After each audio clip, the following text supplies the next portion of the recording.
Today, we're going to be talking about one of the most important and sometimes overlooked parts of selling and buying your home, disclosures.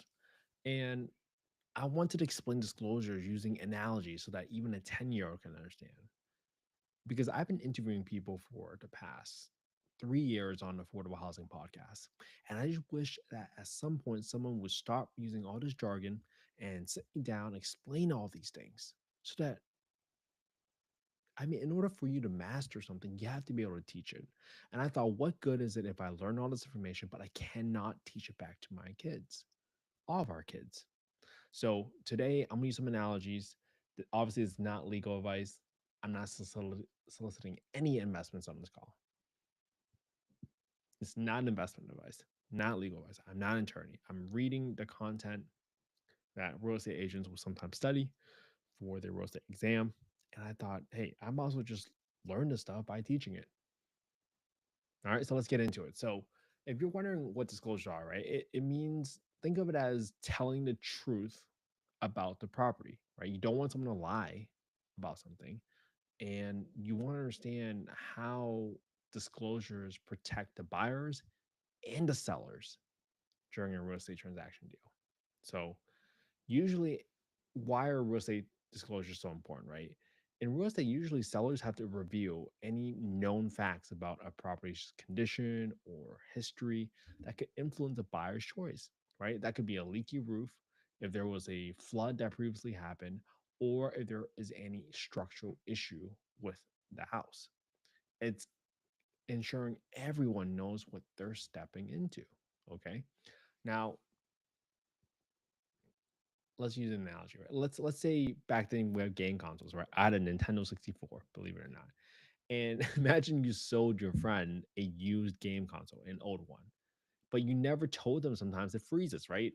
I'm dating myself, but sometimes you gotta take that cartridge out, you gotta blow at it, and then put it back in and reset it and load it up again, right? They'd be upset if that happens and you never told them, right? If you told them going in, that, hey, sometimes it freezes, this is how you fix it. You take the cartridge out, you blow at it, and you pop it back in. Then that's how you prevent any surprises, right? So that's very, very important. Okay. Or maybe you have a lemonade stand and you know you got some old lemons there, right? So you would want to warn some people like, hey, I'm using some old lemons. I'm turning old lemons in lemonade. Right. That's similar to disclosures, right? In real estate. They want you to warn folks about any sour aspect of a property so that they're not surprised. That's really important. So let's talk about the three common disclosures, right? Physical condition disclosures, environmental disclosures, and disclosures about the neighborhood and zoning. So the physical condition obviously are the things that we talked about, right? Are there cracks in the foundation? Is there a plumbing leak? Right? You have to have a form that discloses all of these aspects about the home that you know that might affect someone's decision to buy the home. For the second one, environmental hazards. These are things like lead based paint, if you know that they've been there, right? Or there was any instance of mold. If the home was built before a certain time, those special disclosures are typically required for you to warn the buyer. The third one is neighborhood and zoning information. So if your property is near an airport or in a high fire, brush fire zone or in a flood zone, that's really important. You got to disclose it. Okay. I like to think of it as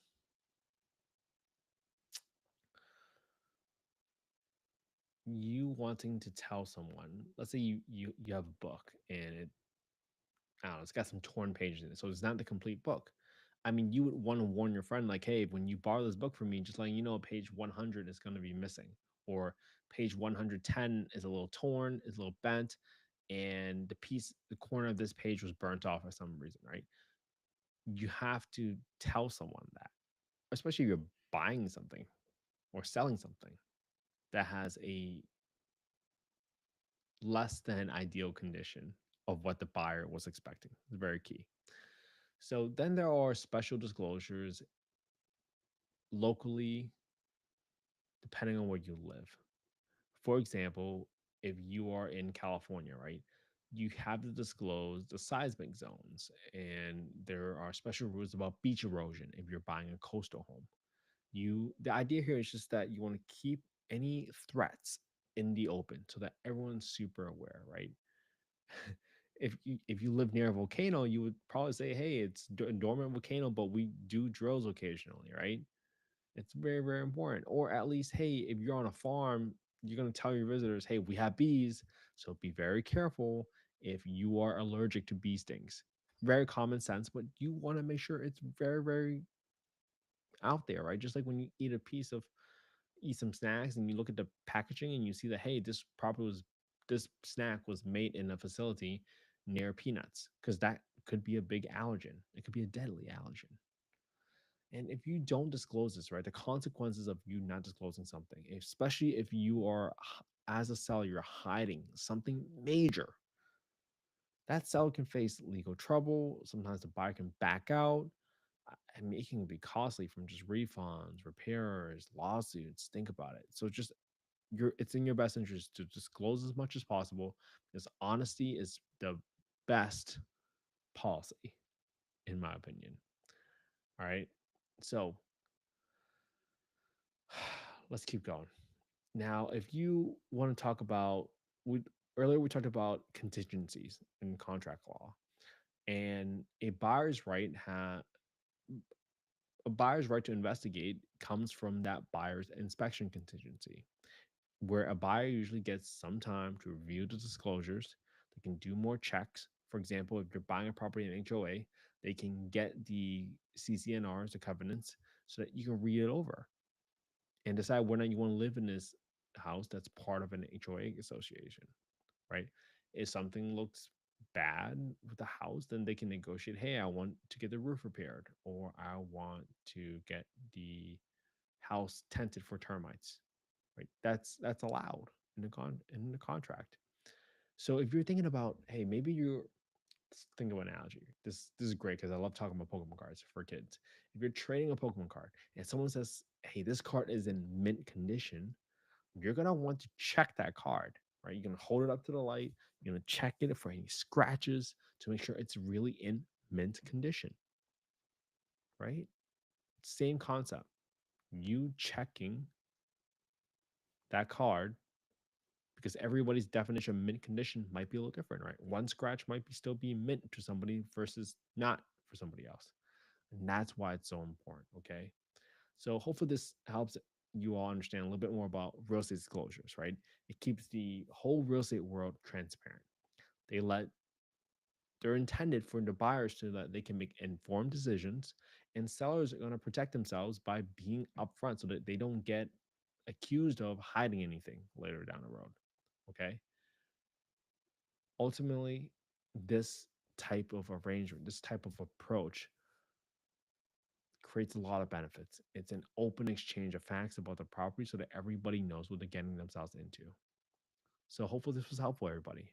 Again, I came with some analogies, and I'm always looking to get better. If you have better analogies on how you can explain real estate disclosures to your kids, let me know.